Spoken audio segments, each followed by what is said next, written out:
마귀가 팔고 있는 물건은 실패, 미움, 싸움, 질병, 재난과 같이 마귀가 사람들을 미혹할 때 즐겨 사용하던 그러한 것들이었습니다. 이 각각의 그 물건에 값이 매겨져 있었는데요.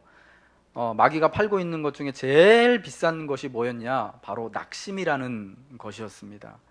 어떤 무기보다도 이 낙심이라는 것에 가장 값비싼 가격을 매겨서 팔고 있었던 겁니다. 낙심에 가장 비싼 가격을 매긴 이유는 사람이 낙심하면 아무런 일도 할 수 없기 때문이에요. 낙심하게 되면은 사람이 아무런 일도 하지 못해서 저절로 실패를 맛보고 싸움을 맛보고 재난과 미움의 상황 가운데 들어가기 때문에 낙심이라는 무기에 가장 비싼 값을 매겨가지고 마귀가 팔고 있었던 거죠. 오늘 우리는 잠언 4장 23절의 말씀을 가지고 우리의 마음에 관해서 무엇보다도 마음을 지킬 것을 같이 이 하나님의 지혜의 말씀을 들었으면 좋겠습니다. 모든 지킬 만한 것 중에 더욱 내 마음을 지켜라 라고 지혜자는 우리에게 말해주고 있습니다. 사람이 자기의 명예를 지키고 자리를 지키는 것, 그리고 자기 재물과 재산, 토지를 지키고 자기 사람들을 지키는 것보다 훨씬 중요한 것이 바로 마음을 지키는 거다라고 말해줍니다. 우리는 모든 것들을 계산화하고 수량화하고 이게 돈으로 따지면 얼마일까 하는 것에 익숙하기 때문에 왜 마음을 그렇게 모든 것보다 더 먼저 지켜야 되지 하는 그런 생각이 들 것 같습니다. 근데 마음을 지켜야 되는 이유는요, 생명의 근원이 이 마음에서부터 나오기 때문이다 라고 이 지혜의 말씀은 우리에게 말해주고 있습니다. 신약 성경에서 마음에 관하여서 또한 우리에게 말씀해 주는 유사한 구절이 있는데 바로 로마서 12장 2절의 말씀입니다. 여러분, 로마서 12장 2절 말씀 너무 익숙하고 다 잘 아시는 말씀입니다. 무슨 말씀이냐면, 너희는 이 세대를 본받지 말고 오직 마음을 새롭게 함으로 변화를 받아 하나님의 선하시고 기뻐하시고 온전하신 뜻이 무엇인지 분별하도록 하라 라는 겁니다. 구약의 잠언 말씀에서는 마음을 지키라 라고 말씀해 주고 있고요, 이 신약의 로마서 말씀에서는 마음을 새롭게 해라 라고 말씀해 주고 있습니다. 지킨다라는 것과 새롭게 한다라는 것이 전혀 다른 의미를 가지고 있는 그러한 단어 같지만 사실은 똑같은 의미를 우리에게 전해주고 있는 것입니다. 여러분, 이 구약의 잠언, 이 마음을 지켜라고 했을 때 이 잠언의 말씀을 듣는 사람들이 누구냐? 여러분, 왕의 아들들로서 이제 왕이 될 사람들이라고 말씀드렸잖아요. 그리고 그 당시에 이제 엘리트들, 왕을 도와서 나라를 이제 이렇게 세워 나갈 그런 사람들이라고 말씀드렸잖아요. 그런데 좀 더 폭넓게 보자면 이스라엘 전체 모든 하나님의 백성들이 되는 거예요. 태어나자마자 이미 자기 조상들 때문에, 이미 아버지 어머니 때문에 하나님을 믿는 믿음 가운데서 태어난 사람들, 날 때부터 하나님의 백성이고 이미 그때부터 하나님의 언약을 자기 몸 가운데 표식으로 지니고 있는 그 사람들, 하나님의 언약과 말씀을 이미 가지고 있는 사람들에게 전해주는 겁니다. 여러분, 그들에게는 마음을 지키라고 말해요. 이미 받은, 그러니까 쉽게 말해서 이미 그들이 받은 하나님의 구원과 은혜와 언약 안에 그걸 잘 지키라는 거죠. 그래서 지키라는 표현을 쓰고요, 신약에서 이 로마서에서는 마음을 새롭게 해라 라고 말하는데 그 이유가 뭐냐? 역시 이 로마서의 말씀을 듣는 사람들 그 상황 때문에 그래요. 로마서의 말씀을 주로 누가 들었냐? 로마 교회의 신자들인데 이방인이었다가 이제 막 예수 그리스도를 믿고 하나님의 자녀가 된 사람들에게 전해주는 말씀이 로마서 말씀입니다. 여러분, 그들은 이전에 예수님을 몰랐어요. 그들은 이전에 하나님을 몰랐습니다. 그렇기 때문에 하나님의 말씀도 모르고 하나님의 언약이 무엇인지도 모르는 그런 사람들입니다. 여러분, 그런 사람들이 예수 그리스도로 인해서 하나님의 자녀가 되고 구원을 받았습니다. 그래서 그들에게는 마음을 새롭게 해라. 이전에 가지고 있었던 그런 불신앙의 것들, 예수님을 모르고 하나님을 모를 때 살아가고 있었던 그런 모든 마음의 양식들, 마음의 행태들, 이런 것들을 다 내다버리고 이제는 오직 예수님이 있는 믿음 안에서 하나님의 백성으로 너희가 새롭게 되어라 라는 그런 의미에서 마음을 새롭게 하라 라고 말하는 거죠. 그러니까 여러분 어떻습니까? 마음을 지키라는 거하고 새롭게 하라는 거나 다 똑같이 다 동일하게 하나님의 자녀들에게 하나님이 주신 이 구원과 은혜 가운데 이렇게 넘치는 그러한 넉넉한 삶, 풍성한 삶을 살게 하기 위해서 마음을 지키고 새롭게 하라는 똑같은 의미였다라는 것입니다. 오늘 이 본문의 말씀을 보면서 우리가 왜 마음을 지켜야 되는가에 대한 질문을 가져야 할 것 같습니다. 이 본문에 답이 나와 있죠. 생명의 근원이 마음에서부터 나오기 때문에 우리는 마음을 지켜야 하는 것입니다. 여러분, 잠언의 지혜자가 그의 아들들에게 계속해서 지혜를 사모하고 내가 사모하는 모든 것을 합친 것보다 더 지혜를 귀하게 여겨라 라고 말해줍니다. 그래서 지혜를 얻으라고 계속 강조하잖아요. 그럼 이 지혜를 얻어가지고 담아두는 곳이 어딥니까? 지혜를 보관하는 곳이 어딜까요? 마음에 이 지혜가 담겨져 있는 거예요. 이 지혜로운 하나님의 말씀이요, 우리 마음의 심령 가운데 새겨질 때 이게 안전하고 든든하고 어디 도망가지 못하고 잊어먹지 않게 되는 것입니다. 잠언서 15장 이제 13절에는요 이러한 말씀이 있습니다. 마음의 즐거움은 얼굴을 빛나게 하여도 마음의 근심은 심령을 상하게 하느니라. 우리의 마음이 즐겁든지 또 혹은 그러지 않든지에 따라서 우리 육신에, 영혼뿐만 아니라 육신에도 상당히 그런 영향을 끼쳐서 얼굴을 빛나게 하든지 혹은 마음이 근심하여서 심령이 상하게 되고 육신마저 상하게 되는 일이 일어난다라는 거죠. 참으로 마음에 생명의 근원이 있다라는 거, 생명의 근원이 마음으로부터 나오게 된다라는 것이 맞는 말씀이다라는 거죠. 우리 예수님도요, 이 요한복음에 특별히 우리 마음에 예수님의 영인 성령을 보내주시겠다라고 말씀하셨습니다. 요한복음 14장 16절과 17절 말씀에 나오죠. 내가 아버지께 구하여서 또 다른 보혜사를 너희에게 주어서 영원토록 함께하게 하겠다. 그는 너희와 함께 거하심이고 또 어디 계신다고요? 17절 마지막에 저기 나오죠, 화면에. 우리 속에 어디에 계시는 걸까요? 성령께서. 우리 속에 여기 뭐 오장육부에 있는 게 아니라, 심장 속에 있는 게 아니라요, 성령이 우리의 마음, 우리 눈에 보이지 않지만 저 병원 가서 MRI로 찍고 엑스레이로 찍어도 아무리 찍어도 보이지 않지만 우리의 마음에, 우리의 영혼의 성령이 함께 계신다라는 겁니다. 여러분 너무나 잘 알고 있는 계시록 3장 20절의 말씀에서 우리 마음은 밖에 서서 문을 두드리면서 이제 우리가 문을 열면은 우리와 함께 들어와서 더불어 먹고 마시겠다고 예수님께서 약속하셨는데, 여러분 예수님이 그렇게 와서 우리 속에 거하시는 곳이 마음이다라는 겁니다. 구약시대 예루살렘 성전은 거룩한 곳이었습니다. 여러분, 성전이 거룩한 이유가 뭐냐? 거룩한 재료로 성전을 지어서가 아닙니다. 거기가 그 시대의 다른 어떤 동네나 건축물보다 더 크고 멋지고 뭐 근사해가지고 거룩한 곳이 아니에요. 그곳에 하나님의 이름이 있기 때문에 하나님이 그곳에서 하나님의 백성들이 예배할 때마다, 기도할 때마다 만나 주시겠다고 약속하셨기 때문에 성전이 거룩한 것입니다. 그래서 여러분, 성전에 지나다니는 모든 것들은, 성전 안에 있는 것들은 모두가 다 거룩해야만 했습니다. 심지어 사람들조차도, 심지어 성전에 들어오는 곧 제사로 죽을 짐승들조차도요 다 깨끗하고 정결하고 거룩한 것들만이 들어올 수 있었던 겁니다. 여러분, 하나님이 계시기 때문에 그런 거죠. 하나님이 거하시기 때문에. 근데 여러분, 오늘날은 이제 하나님이 어디 계신다고요? 주님이 어디 계신다고요? 우리 속에, 우리 마음에 주님이 계신대요. 우리 마음을 성전 삼으셔서 주님이 계시는 겁니다. 그럼 여러분, 우리의 마음이 성전되는 것, 여러분 우리의 마음이 하나님의 성전으로서 가장 거룩하고 깨끗한 곳으로 구별되어져야 하는 것입니다.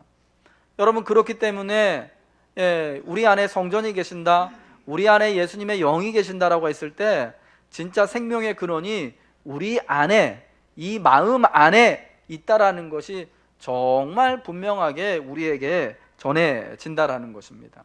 여러분, 생명의 근원이신 예수의 영인 성령이 이 땅에서 가장 거룩하시고 존귀하신 그분이 나와 함께 먹고 살기 위해서 내 마음에 지금 거하시는 것입니다. 그러면 여러분, 우리의 마음을 지키고 우리의 마음을 예수의 영인 성령으로 말미암아서 깨끗하게 하고 거룩하게 해야만 한다라는 것을 여러분 꼭 기억하시기 바랍니다. 두 번째, 우리 마음을 이렇게 지켜야 하는 이유 뭐냐? 우리가 왜 마음을 지켜야 되느냐? 이 마음 안에서 모든 악한 것들이 일어나기 때문입니다. 여러분, 이게 참 희한하고 참 안타까운 일입니다. 분명히 예수 믿는 우리들에게 예수님의 영이 우리 마음에 거하셔서 이곳을 우리의 성전 삼아 주셔서 가장 거룩한 곳이 되어져야 하죠. 그런데 이 마음에는요, 또 악한 여러 가지 생각들과 죄악들이 이곳에서부터 일어난다라는 겁니다. 마가복음 7장 20절 이하에 우리 예수님께서는요, 사람에게 나오는 것이 사람을 더럽힌다. 그 속에서 사람의 마음에서 나오는 것은 악한 생각, 음란과 도둑질과 살인과 간음과 탐욕과 악독과 속임과 음탕과 질투와 비방과 교만과 우매함이니 이 모든 악한 것이 다 속에서 나와서 사람을 더럽게 한다라고 말씀해 주셨습니다. 죄는 이렇듯이요, 주님이 지적하셨던 것처럼 언제나 마음에서부터 출발합니다.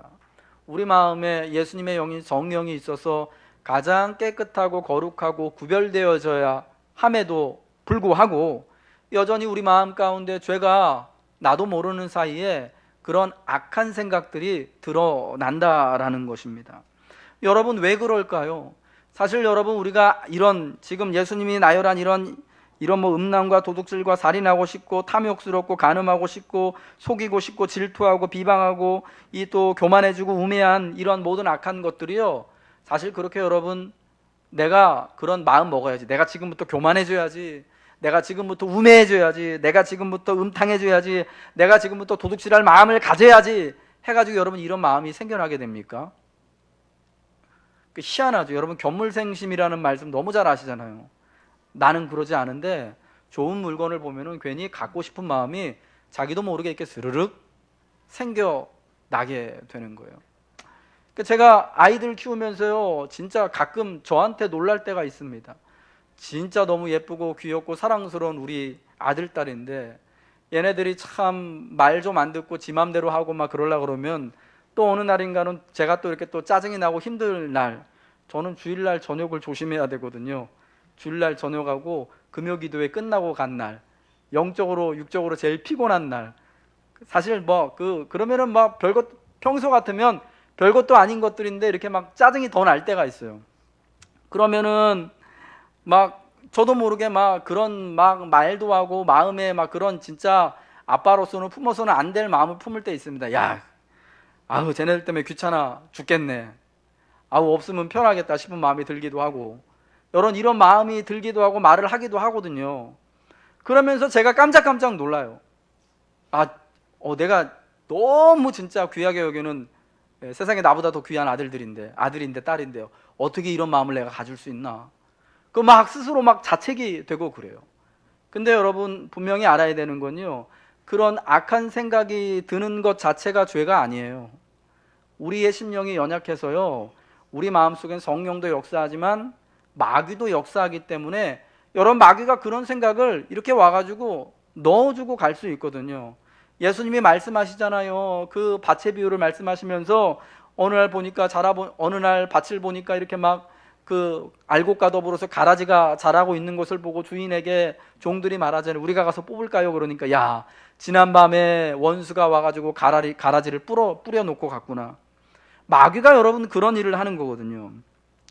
요한복음 13장 2절 이하에 보면은요, 예수님의 제자였다가 예수님을 팔아넘긴 가룟 유다, 여러분 그의 마음속에 어떤 일이 일어나느냐? 마귀가 시몬의 아들 가룟 유다의 마음에 무슨 생각을 넣어줬다고요? 예수님을 팔 생각을 넣어준 겁니다. 여러분 그런 참 자기가 사랑하는 선생님을 배반하고자 하는 마음이 여러분 유다가 자기가 그 마음을 계획해가지고 가진 게 아니라 마귀가 그 생각을 심어 넣어 준 거예요. 여러분 근데 그런 마음을 듣게 됐을 때 어떻게 해야 되느냐? 이 마음이 옳지 않은 것을 마귀가 심어준 것을 깨닫고 즉시 예수의 이름으로 대적하고 기도해야 돼요. 그럼 물리칠 수 있거든요. 그런데 그러하지 못하고 유다는 어떻게 됐느냐? 그 마음을 그냥 방치했어요. 깨닫지 못하고요. 저처럼 깨닫지 못하고 방치한 거예요. 그러니까 어떻게 되느냐? 나중에요, 예수님이 떡 조각을 집어서 그 마지막 만찬하는 자리에서 유다에게 그 떡 조각을 집어주시면서 가서 네 할 일 하라 그러니까 마귀가 그때는 어떻게 표현합니까? 마귀가 유다의 마음속으로 들어갔다. 처음에는 마귀가 예수님을 팔 생각을 넣어줬는데 그 다음에 이 생각을 지키지 못하고 방치해 두니까 그 다음에는 마귀가 들어가서 유다가 정말 예수님을 팔아넘기는 일을 실행하는데 그렇게 유다가 그렇게 배신하는 일을 하게 된 것입니다. 여러분 참 안타깝게도 우리 안에서요, 예수님의 영이 계신 우리 마음 안에서도 이런 악독한 일들이요 계속해서 일어납니다. 마귀가 우리 마음 가운데 그런 악한 생각들과 또 낙심하는 마음들을 집어 넣어주기 때문이죠. 그러면 여러분 혹시 우리 마음속에 이런 낙심이 일어나거나 오늘 예수님이 말씀하신 것처럼 이런 옳지 않은 생각들이 일어날 때 여러분 즉시로 이거는 마귀가 주는 시험이구나라는 것을 깨달으시고 예수님의 이름으로 간구하시기 바랍니다. 주님, 제 마음을 지켜 주시옵소서. 여러분 그럴 때 주님이 여러분의 마음 또한 연약한 우리의 마음을 지켜 주실 것입니다. 세 번째로 왜 우리가 마음을 지켜야 되느냐? 마음 먹기는 가능하기 때문이에요. 여러분 이 말씀이 뭐냐면, 여러분 우리를 둘러싸고 있는 세상의 모든 것들 있잖아요. 환경들, 사람들, 이런 것들은 내가 내 힘으로 바꿀 수가 없어요. 나는 겨울의 계절이 봄보다 훨씬 좋다. 봄 되면 저기 중국에서 황사 날라오고 꽃가루 알러지 있으니까 나는 조금 추워도 겨울이 좋아. 여러분 우리가 그렇다고 간 겨울을 붙잡고 있을 수 있습니까? 벌써 이렇게 꽃이 활짝 다 폈잖아요. 이건 내가 바꿀 수 있는 게 아니에요. 내가 이미 한번 실패한 일들 되돌릴 수 있나요? 실패한 거 내가 다시금 저 성공의 일로 바꿀 수 있나요? 없지요. 이미 내가 싫어서 떠나고 헤어진 그 사람 붙잡을 수 없잖아요. 그런데 마음은 내가 얼마든지 바꿀 수 있다라는 겁니다. 내가 싫어서 떠난 그 사람을 보면서 세상에 도대체 이제는 정말 나를 사랑해주고 나를 귀하게 여겨주는 사람은 아무도 없구나. 나는 이 세상에서 사랑받을 만한 자격이 조금도 없구나 라고 하는 그런 여러분 낙심하고 실패하고 좌절하는 마음을 가지고 사람이 살아갈 수 있습니다. 그러나 그 마음을요 예수 안에서 우리가 바꿀 수 있죠. 이게 그런 게 아니구나. 저 사람은 내가 싫어서 떠나갔지만 정말 하나님이 내게 제일 잘 맞는 사람을 만나게 해 주시려고 이러한 과정을 허락해 주셨구나. 여러분 얼마든지 그렇게 마음 먹을 수 있는 겁니다. 인생에 대해서 내가 지금 하고 있는 일에 대해서 가령 대학 입시에 실패를 하고 가령 이런저런 직장 또 들어가는 것에 실패를 한다고 할지라도 그래 내가 이거 가장 나한테 합당한 일을 찾아가기 위한 그런 과정이구나 라고 고백할 수 있다라는 거죠. 여러분 그렇게 되면 그런 사람들은 반드시 나중에요 좋은 결과, 좋은 열매를 갖게 된다라는 거죠. 여러분 발명왕이라고 알려져 있는 에디슨이요 한 번의 그 성공을 위해서 진짜 무수한 실패를 경험했던 사람입니다. 어느 날 기자가 에디슨에게 물어봅니다. 이렇게 한 번의 성공을 위해서 이렇게 많은 실패들을 했는데 이거에 대해서 어떻게 생각하십니까? 그러자 에디슨이 뭐라고 했는지 아십니까? 나는 그거를 한 번도 실패라고 생각해 본 적이 없습니다. 나는 이 일을 내가 발명하기 위한, 성공하기 위한 그 과정들을 내가 이렇게 잘 밟아온 거라고 생각합니다. 여러분, 그래서 그가 참 20세기에 지금 우리가 많은 그가 만든 것들로 인해서 이렇게 큰 혜택을 누리게 되어주는, 여러분, 그러한 사람이 된 것이다라고 생각합니다. 성경에도 여러분 그러한 이야기가 나오죠. 믿음의 사람이었던 다윗, 그 역시도요, 자기를 둘러싼 환경을 자기 힘으로 어떻게 바꿔볼 수는 없는 사람이었지만 하나님을 믿는 믿음 안에서 마음을 잘 지키고 마음을 새롭게 했기 때문에 자기에게 닥친 시련과 힘든 일들을 이겨낼 수 있었던 사람이었습니다. 어느 날 그의 네 번째 아들인 압살롬이 반역을 일으켜서 예루살렘 성을 급히 도망 나오게 됐습니다.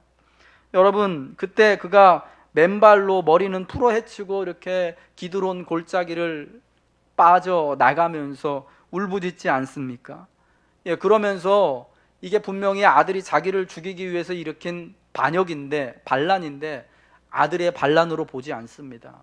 하나님이 자기가 하나님께 지은 이 큰 죄에 대해서 하나님이 나를 징계하시는 거구나, 이게 하나님의 회초리구나 라고 그가 그렇게 고백하고 생각했어요. 우리가 그것을 알 수 있는 게 뭐냐면요, 이 다윗 편에 있는 사람들과 압살롬 편에 있는 사람들이 마지막 그 최후의 전투를 벌이잖아요. 여러분, 전투를 벌이기 위해서 나가는 다윗의 군대를 보고 요압과 그 군사들을 보고요, 다윗이 부탁을 합니다. 나를 봐서 소년 압살롬을 죽이지 말아라, 해치지 말아라 합니다. 여러분, 왜 그랬을까요? 자기를 반역한 사람이잖아요. 나라의 반역자고 아들로서 아버지를 죽이려고 했던 사람이면, 여러분, 요압이 생각하는 것처럼 압살롬 죽여야죠. 먼저 쳐서 꼬꾸라트려야죠. 그런데 다윗이요, 그렇게 하지 않아요. 도리어 나를 생각해서 소년 압살롬을 죽이지 말아라, 해치지 말아라 합니다. 그 아들을 압살롬 앞에 소년을 붙이는 게 저는 참 이게 마음에 와닿더라고요. 이게 성경 말씀을 여러분 우리가 한 구절 한 구절 이렇게 잘 또 묵상할 필요가 있는데, 여러분 그때 압살롬이 몇 살인 줄 아십니까? 압살롬 30이 넘은 사람이에요. 40 가까이 된, 여러분, 그런 사람이란 말이에요. 소년이라고 불리우기에는 이게 참 맞지가 않아요. 근데 다윗이 소년 압살롬을 소년이라고 불러요. 나를 생각해서 소년 압살롬을 죽이지 말아라. 제가요, 우리 아들이 자기 얘기 하지 말라 그랬는데 어쩔 수 없이 하게 되네요. 이것 때문에. 우리 애가 한국 나이로 12살이거든요 만으로는 10살이에요 근데 아직도 옛날에 1살, 2살짜리 애기 같아요. 그래서 제가 막 들어가서 이게 자는 애들 보면 이렇게 끌어안아주고 애들 기분 좀 아우고 우리 애기 뭐 이러고 막 하거든요. 일부러 우리 아가 학교 잘 갔다 왔어요, 우리 아가 오늘 밥은 잘 먹었어요. 죄송합니다. 여러분들 집에서 그러시잖아요. 안 그러시나? 제 눈에 그렇게 예뻐 보이고 진짜 아기처럼 보이고 너무 이게 귀해 보이니까 그렇게 말하는 거예요. 물론 이제 애가 자라가면서 거기에 맞는 이제 대우를 해주고 호칭을 해줘야 되지만, 여러분 다윗이 압살롬을 소년 압살롬이라고 부른 거에는 그런 아비의 마음이 있는 거예요. 여러분 무슨 말인지 이해가 되시죠? 야, 내가 나를 이렇게 반역을 했지만은, 나를 죽이려고 하지만 여전히 내가 정말 귀하게 여기는 내 아들이다, 우리 베이비다, 그러니까 너 좀 잘 좀 봐줘라, 이렇게 말하는 거예요. 자기를 죽이려고 하는, 자기를 반역하는 아들이지만 그 여러분 환경과 상황을 그렇게 보지 않고 이걸 진짜 하나님의 은혜 가운데 하나님의 징계로 보고 여전히 자기가 사랑하고 품어야 될 아들로 보기 때문에, 여러분 다윗이 압살롬이 반역한 그 어려움, 그 참화를요 극복하고 다시금 또 남은 인생, 남은 사역을 잘 감당하게 되었던 것입니다. 여러분, 그럼 우리가 어떻게 우리의 마음을 지키고 어떻게 우리의 마음을 새롭게 할까? 저는 역시 다윗의 아들이었던 솔로몬의 경우를 들어서 여러분에게 우리 마음을 지키는 법을 잠깐 말씀드리고 싶어요. 뭐든 제일 쉽고 좋은 것은 적절한 예를 찾아서 설명하는 거거든요. 열왕기상 3장 말씀, 우리가 여러분 지난주에 매일같이 큐티 했잖아요. 3장 9절 말씀 한번 같이 읽겠습니다. 읽겠습니다. 시작. 누가 주의 이 많은 백성을 재판할 수 있사오리이까? 듣는 마음을 종에게 주사 주의 백성을 재판하여 선악을 분별하게 하옵소서. 솔로몬이 왕이 된 다음에 하나님 앞에 1000번째 예물을 드리고요, 그날 밤 1000번째 예물을 드렸던 그날 밤 하나님이 꿈에 솔로몬을 찾아오셨습니다. 내가 내게 무엇을 줄까? 야, 구해봐라. 그러자 솔로몬이요, 무엇을 구했느냐? 바로 이거 9절에 있는 말씀이에요. 듣는 마음을 종에게 주사 주의 백성을 재판하여 선악을 분별하게 하옵소서. 듣는 마음을 달라고 구했습니다. 마음을 구한 거죠. 근데 듣는 마음을 하나님께 간구한 이유는 하나님이 세워주신 이스라엘 왕으로서 사명을 잘 감당하길 원해서였어요. 저는 작은 아이라 출입을 할 줄 모르니까, 그런데 하나님이 허락하신 이 백성은 진짜 무수히 많은데 제게 지혜를 주셔서 이 백성들을 듣는 마음을 주셔서 잘 재판하고 잘 섬길 수 있게 하여 주시옵소서.